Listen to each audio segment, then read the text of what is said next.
आऊज़ुबिल्लाहि मिनश्शैतानिर्रजीम बिस्मिल्लाहिर्रहमानिर्रहीम। मुंशी प्रेमचंद, वलादत 1880 ईस्वी, वफ़ात 1936 ईस्वी। आपका असल नाम धनपत राय था। ज़िला बनारस के एक गांव में पैदा हुए। वालिद मुंशी अजायब लाल डाक खाने में क्लर्क थे। प्रेमचंद ने एक मौलवी साहब से फ़ारसी और उर्दू की तालीम हासिल की, जबकि अंग्रेज़ी तालीम बनारस में हासिल की। तालीम से फ़ारिग होकर एक प्राइमरी स्कूल में उस्ताद हो गए। 1908 ईस्वी में डिप्टी इंस्पेक्टर मदारिस हो गए। प्रेमचंद की अदबी ज़िंदगी का आगाज़ 1901 ईस्वी से हुआ। आपने मुंशी दिया नारायण नगम के रिसाले ज़माने में मज़ामीन लिखे, फिर अफसाना निगारी और नावल निगारी की तरफ तवज्जो दी। प्रेमचंद ने गरीबों के हालात और वाक़यात को अपने अफसानों और नावलों को मौजू बनाया। प्रेमचंद का शुमार उर्दू के अव्वलीन अफसाना निगारों में होता है।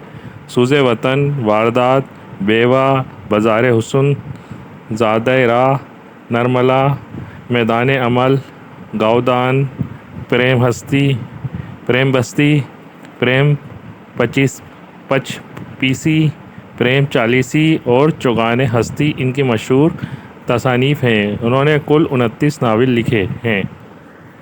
सबक बूढ़ी काकी। बुढ़ापा बचपन का दौर सानी हुआ करता है। बूढ़ी काकी में जाके के सिवा कोई हिस्स बाकी ना थी। आंखें, हाथ, पैर सब जवाब दे चुके थे। ज़मीन पर पड़ी रहती, और जब घर वाले कोई बात उनकी मर्ज़ी के ख़िलाफ़ करते, खाने का वक्त टल जाता या मिक़दार काफ़ी ना होती, या बाज़ार से कोई चीज़ आती और इन्हें ना मिलती तो रोने लगती थी। और इनका रोना महज बसोड़ना ना था, वो बाआवाज़ बुलंद रोती थी। इनके शौहर को मरे हुए एक ज़माना गुज़र गया। 7 बेटे जवान होकर दाग दे गए, और अब एक भतीजे के सिवा दुनिया में इनका कोई ना था। इसी भतीजे के नाम उन्होंने सारी जायदाद लिख दी थी। इन हजरात ने लिखाते वक्त तो खूब लंबे चौड़े वादे किए, लेकिन वो वादे सिर्फ सबबाक थे। इस जायदाद की सालाना आमदनी 150-200 रुपये से कम ना थी, लेकिन बूढ़ी काकी को अब पेट भर रूखा दाना भी मुश्किल से मिलता। बुधराम तबीयत के नेक आदमी थे, लेकिन इसी वक्त तक इनकी जेब पर कोई आश ना आए। रूपा तबीयत की तेज़ थी, लेकिन एशोर से डरती थी, इसीलिए बूढ़ी काकी पर इसकी तेज़ी इतनी ना खुलती थी जितनी बुधराम की नेकी। बुधराम को कभी कभी अपनी बेइंसाफ़ी का एहसास होता। वो सोचते कि इस जायदाद की बदौलत मैं इस वक्त भला आदमी बना बैठा हूँ, और अगर ज़ुबानी तस्कीन या तसल्ली तशक्की से सूरत हाल में कुछ इसलाह हो सकती तो इन्हें मुतलक दरेग ना होता। लेकिन मज़ीद खर्च का खौफ इनकी नेकी को दबाए रखता था। सारे घर में अगर किसी को काकी से मोहब्बत थी तो वो बुधराम की छोटी लड़की लाडली थी। लाडली अपने दोनों भाइयों के खौफ से अपने हिस्से की मिठाई बूढ़ी काकी के पास बैठकर खाया करती थी। रात का वक्त था। बुधराम के दरवाजे पर शहनाई बज रही थी, और गांव के बच्चों का जमे गफ़ीर निगाह हैरत से गाने की दाद दे रहा था। चरपाइयों पर मेहमान लेटे हुए नाइयों से टिकिया लगवा रहे थे। बुधराम के लड़के सुखराम का तिलक आया है, ये उसी का जश्न है। घर में मस्तूरात गा रही थी, और रूपा मेहमान की दावत का सामान करने में मसरूफ़ थी। बूढ़ी काकी अपनी अंधेरी कोठरी में बैठी हुई थी। ये एक लज्जत आमेज़ खुशबू इन्हें बेताब कर रही थी। वो दिल में सोचती थी, शायद मुझे पूरियां ना मिलेंगी, इतनी देर हो गई कोई खाना लेकर नहीं आया।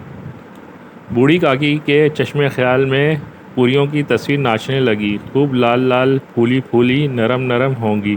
कचौरियों में अजवाइन और इलायची की महक आ रही होगी। एक पूरी मिलती तो ज़रा हाथ में लेकर देखती, क्यों ना चलकर कढ़ा के सामने ही बैठूं। पूरियां छुन छुन कढ़ा में तैरती होंगी। कढ़ा से गरम गरम निकल कर कटोती में रखी जाती होंगी। इस तरह फैसला करके बूढ़ी काकी उकड़ू बैठकर हाथों के बल खिसकती हुई बामुश्किल तमाम चौखट से उतरी, और धीरे धीरे रेंगती हुई कढ़ा के पास जा बैठी। रूपा उस वक्त एक सरासमगी की हालत में थी। इस कमरे में जाती, कभी उस कमरे में, कभी कढ़ा के पास, कभी कोठे पर। किसी ने बाहर से आकर कहा, महाराज ठंडाई मांग रहे हैं। ठंडाई देने लगी।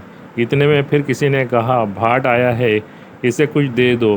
भाट के लिए सुधार निकाल रही थी कि एक तीसरे आदमी ने आकर पूछा कि अभी खाना तैयार होने में कितनी देर है, ज़रा ढोल मुजरा उतार दो। बेचारी अकेली औरत चारों तरफ दौड़ते दौड़ते हैरान हो रही थी, झुंझलाती थी, कुड़ती थी, पर गुस्सा बाहर निकलने का मौका ना पाता था। खौफ होता था कि कहीं पड़ोसी ये ना कहने लगें कि इतने ही में उबल पड़ी। प्यास से खुद इसका हलक सूखा जाता था, गर्मी के मारे हुक्की जाती थी, लेकिन इतनी फुर्सत कहाँ कि ज़रा पानी पी ले या पंखा लेकर झले। ये भी अंदेशा था कि ज़रा निगाह पलटी और चीज़ों को लूट मची। इस कशमकश में आलम में इसने बूढ़ी काकी को कड़ा के पास बैठे देखा तो जल गई। गुस्सा ना रुक सका।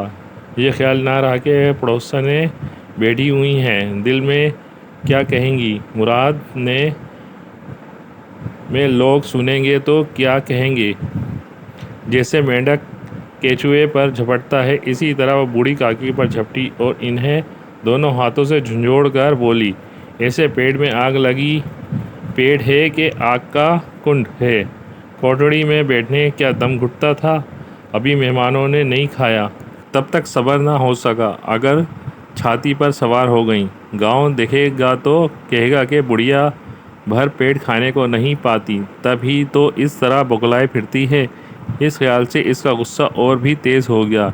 नाम बेचने पर लगी है, नाक कटवा के दम लेगी, इतना ठूसती है ना जाने कहाँ भस्म हो जाता है।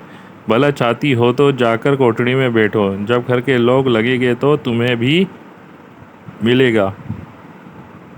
बूढ़ी काकी ने सर ना उठाया, ना रोई ना बोली, चुपचाप रेंगती हुई वहाँ से अपने कमरे में चली गई। लाडली को काकी से बहुत उनस था।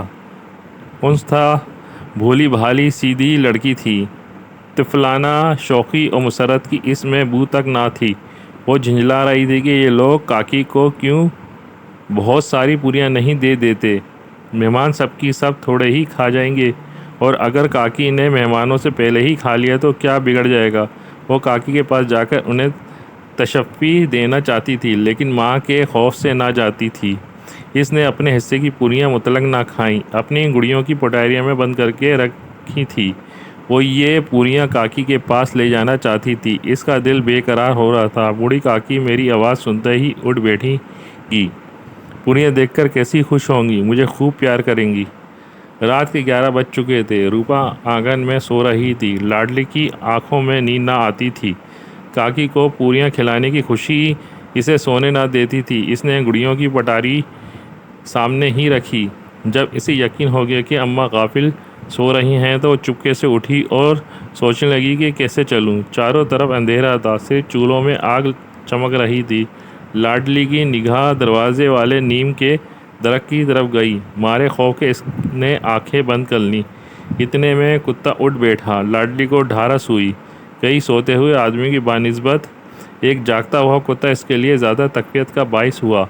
उसने पटारी उठाई और बूढ़ी काकी की कोठरी की तरफ चली। काकी उठो, मैं पूरियां लाई हूँ। काकी ने लाडली की आवाज़ पहचानी, चटपट उठ बैठी। दोनों हाथों से लाडली को टटोला और इसे गोद में बिठा लिया। लाडली ने पूरियां निकाल कर दी। काकी ने पूछा, क्या तुम्हारी अम्मा ने दी हैं? काकी पूरियां पर टूट पड़ी। 5 मिनट में पटारी खाली हो गई। लाडली ने पूछा, काकी पेट भर गया? जैसे थोड़ी सी बारिश ठंडक की जगह और भी हर्ष पैदा कर देती है, इसी तरह इन चंद पूरियों ने काकी की इश्तहा और रग़बत को और भी तेज़ कर दिया था। बोली, नहीं बेटी, जाके अम्मा से और मांग लाओ। काकी ने पटारी को फिर टटोला। इसमें चंद रेज़े गिरे थे, इन्हें निकाल कर खा गईं। यकायक लाडली से बोली, मेरा हाथ पकड़कर वहाँ ले चलो जहाँ मेहमानों ने बैठकर खाना खाया था।